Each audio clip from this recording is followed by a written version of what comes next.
Bonjour Président, Bonjour. pouvez-vous nous donner le verdict final de la première partie du procès de Bruxelles? Merci de m'avoir donné l'opportunité de parler à nouveau du réseau des chambres des experts européens, département Afrique de l'Ouest. En effet, il y a eu une assemblée fictive qui s'est déroulée le 14 octobre à Bruxelles, sans que je ne sois informé en ma qualité d'administrateur délégué, c'est-à-dire la personne idoine qui gère au quotidien le RCDAO, et doubler à cette qualité ma fonction de secrétaire général. Cette assemblée fictive a fait l'objet d'une assignation devant le tribunal de l'entreprise à Bruxelles.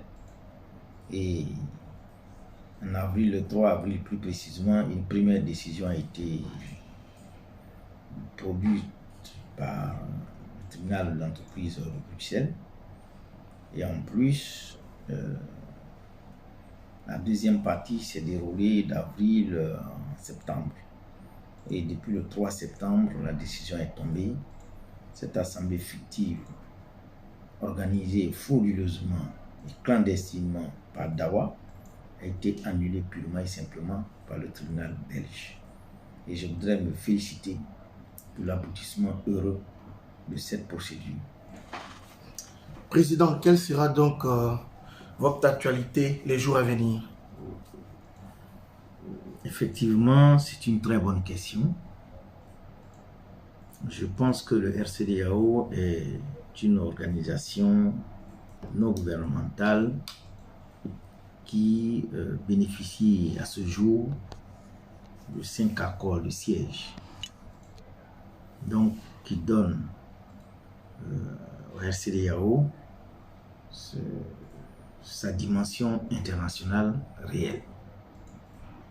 Donc, dans un premier temps, je voudrais me féliciter de ces accords et m'appuyer effectivement sur ces documents administratifs importants pour rendre à nouveau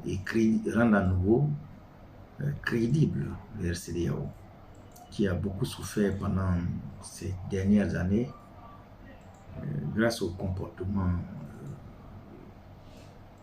malpropre de M. Degui Dawa, qui en réalité a été l'initiateur de ce projet, disons l'initiateur du changement du nom de l'UICE, qui est en réalité une organisation respectable et une organisation au service des personnes démunies. Merci. Président, votre mot de fin. En effet, avant d'arriver au mot de fin, je voudrais dire tout simplement que la réorganisation des activités de RCDAO s'impose.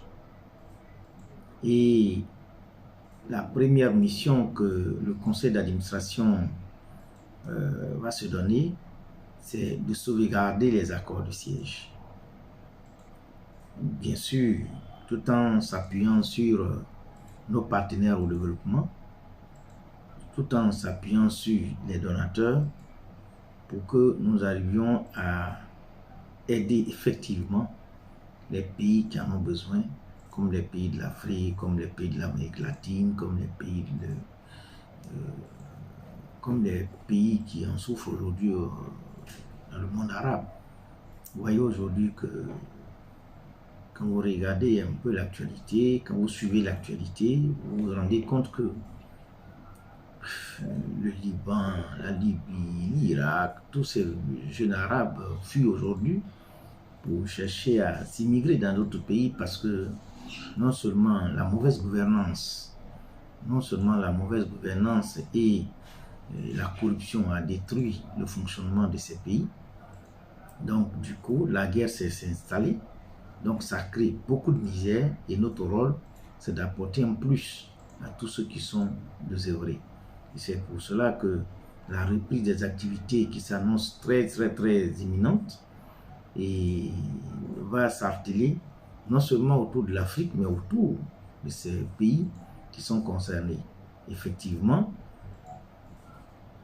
le RCDAO va s'organiser dans les jours à venir pour que l'appellation Afrique de l'Ouest disparaisse, parce que ça nous sectorise dans des zones. Or, nous sommes une organisation des experts regroupés au sein d'une ONG qui est basée dans l'espace de l'Union européenne. Donc, on ne peut pas s'appeler forcément Afrique de l'Ouest. C'est un peu limiter notre champ d'action. Donc, le conseil d'administration qui va avoir le jour très prochainement va s'atteler à changer immédiatement cette appellation afin que notre organisation soit en adéquation avec sa mission. Je vous remercie.